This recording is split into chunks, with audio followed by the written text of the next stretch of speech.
kooxda Taliban ayaa ku dhawaaqday in ay guul ka gaartay dagaalka Afghanistan kadib markii ay la wareegeen magaalada caasimadda ee Kabul taasoo soo afjartay dagaal socday ku dhawaad 20 sano wixii ka dambeeyay markii xulafada Mareykanka ay qabsadeen dalkaasi. dagaalyahanada kooxda ayaa gacanta ku dhigay madaxtooyada dowladda ayaa burburtay kadib markii uu cararay madaxweyne Ashraf Ghani. afayeen u hadlay Taliban ayaa warbaahinta Al Jazeera ku yiri dagaalkii waa uu dhamaaday. Kabul ayaa qalalaasay isku bedeshay iyadoo dadka deegaanka iyo ajaanibtuba ay isku dayeen in ay ka baxsadaan halkaasi. shaqaalihii garoonka diyaaradaha caalamiga ee magaalada ayaa ka cararay xafiisyadooda halka dadkuna ay ku ordayeen dhanka diyaaradaha sida warbaahinta u sheegay qof goobjooga.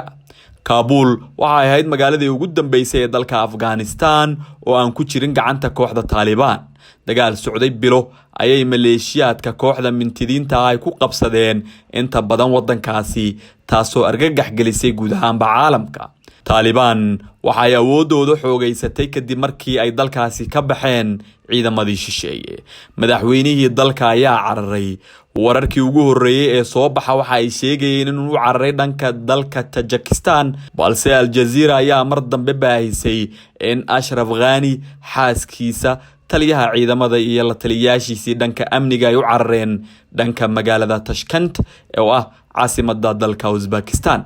warkaas waxaa laga soo xigtay mid ka mid ah ilaaladiisa gaarka ahaa, balse weli ma jiro war rasmi ah oo xaqiijinaya dalka uu cararay madaxweynaha Afghanistan. dowladiisana kama aysan hadlin gebi ahaanba waxa halka uu aaday madaxweyne Ashraf Ghani. fariin uu Facebooka soo dhigay oo uu Ghani kula hadlayay shacabka dalkiisa waxa uu ku sheegay in go'aan adag uu ahaa in uu ka baxo Kabul si uu uga hortago in uu dhiig daato. fariintaasi waxa uu baahiyay wax yar ka hor intii uusan ka bixin magaalada Kabul. haddii uu dagaal dhici lahaa waxa halis geli lahayd nolosha malaayiin qof. waxa uu yiri maanta waxaan ku qasbanahay in aan go'aan adag gaaro kaas oo ah in aan hor istaago Taliban oo doonaya in madaxtooyada ay qabsadaan ama in aan badbaadiyo dalkayga aan jecelahay oo aan difaacayay 20 sano ee la soo dhaafay. hadda waan ka tegayaa ayuu yiri madaxweynaha dalka Afghanistan Ashraf Ghani.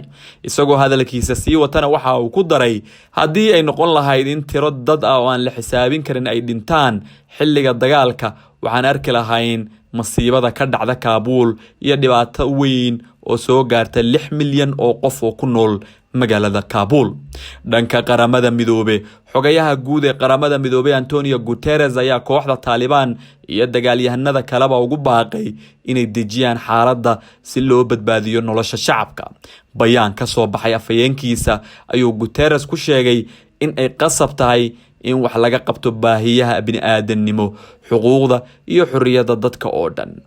xogayaha qaramada midoobe waxa uu si gaar ah walaac uga muujiyay mustaqbalka haweenka iyo gabdhaha yaryarka ah kuwaas oo bayaanka lagu sheegay inay waajib tahay in il gaara lagu eego.